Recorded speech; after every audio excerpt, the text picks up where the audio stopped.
everybody, it's Matt from Royal Caribbean Blog, and I want to share a few things I would do differently when I go back to Alaska on another Royal Caribbean cruise. We had a fantastic first Royal Caribbean cruise to Alaska, so much so, it was the kind of cruise vacation that met and exceeded all of our expectations. And as they say, hindsight is 20/20, and looking back on our first Royal Caribbean cruise to Alaska, here are 6 mistakes we made during our cruise. Here we go.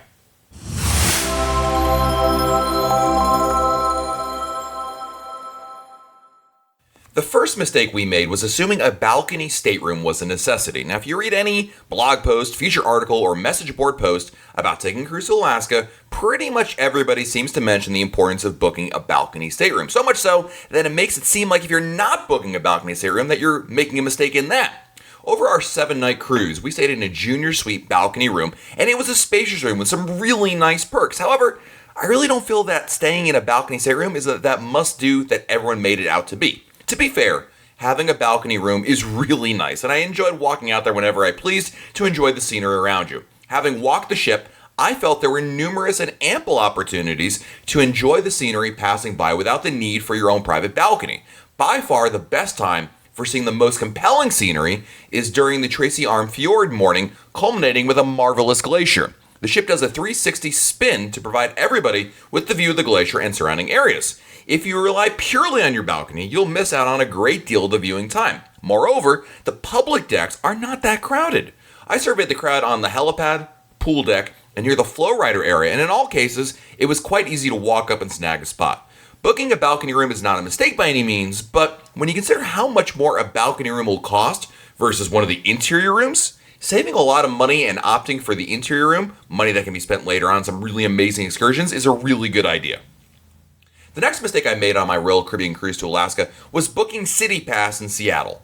Before and after our cruise, we wanted to get a good sampling of what the city of Seattle, Washington has to offer. It seemed as though the City Pass option was perfect. For one low cost, you could experience up to 5 popular Seattle attractions and save quite a bit of money.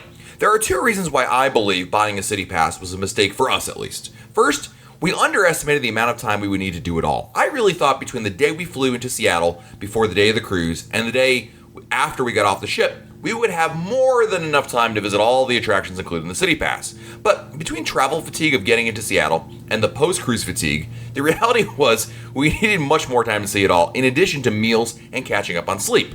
Moreover, some of the museums included in the City Pass were less than our favorite uses of time. The Science Museum and the Aquarium were great, but the Museum of Pop Culture was a bit of a dud. If you happen to be spending more than 3 days in Seattle, it can be a decent money-saving option. Just keep in mind that while it includes 5 attractions, they're all not made equally.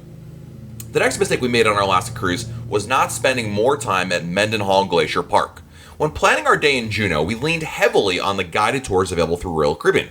We had a great time learning about the Iditarod race, and of course meeting and petting some really cute puppies. However, I wish we had spent more time at Mendenhall Glacier Park. I had no idea how close you could get by simply taking a taxi to the park and walking on one of the many easy-to-navigate trails and getting an amazing view of this natural wonder. I'm by no means an outdoor man, hiker, or park kind of guy. Getting the mail in the summer afternoon is what I consider to be on par with Lewis and Clark's survey of the Louisiana Territory. I found the Nuggets Fall Trail to be a very easy walkable trail, and my kids love seeing what was just around the next corner. If I could go back again, I would grab a taxi and head straight to Mendenhall Glacier Park and walk the trails and enjoy the incredible scenery there. There simply was not enough time, for my liking anyway, to get around, and I would advocate anyone visiting Juneau on a Royal Caribbean cruise to plan on lots of time at the park. The next thing I would do differently if I went back to Alaska is not researching where to eat in the port enough. In each port we visited, we spent a lot of time figuring out which excursion to try, but no time researching the best local restaurants to dine at. The result was we ended up in good, but not great restaurants. The ports of Seattle, Juneau, Skagway, and even Victoria, Canada have a reputation for fresh seafood, and while many establishments offer it, I think it's safe to say everyone wants to experience the best while on this kind of a trip. I personally rely too heavily on simply pulling up my Yelp app to guide me out there, but there are a lot of great choices, and it's hard to know which spots really offer the best seafood and which offer the okay or just good stuff. My advice is to figure out which local foods you're most interested in finding, and then looking up a couple of options in each port to visit. There are a lot of restaurants in every port, but I know we probably ate at a few tourist duds rather than the real deal. The next mistake we made on our Alaska cruise was not renting a car after the cruise is over. We planned a few days in Seattle after our cruise to explore more of the city of Seattle. Since Explorer of the Seas returned on a Friday, we had built in the weekend after the cruise to explore. I wish I had taken the first day back to explore Seattle and then rented a car to be able to go beyond the city limits. Seattle offers a lot to see and do, but there's also a lot more that's not very close. The Boeing Factory, City of Vancouver, and nearby national parks are wonderful places to visit, and by the second day in Seattle, I really felt like we were going to attractions that were nice but not nearly as compelling as the other ones I just mentioned. Moreover, renting a car would have included the cost of getting from our Seattle hotel to the airport, so it would not have been a major additional cost to spring for the rental car.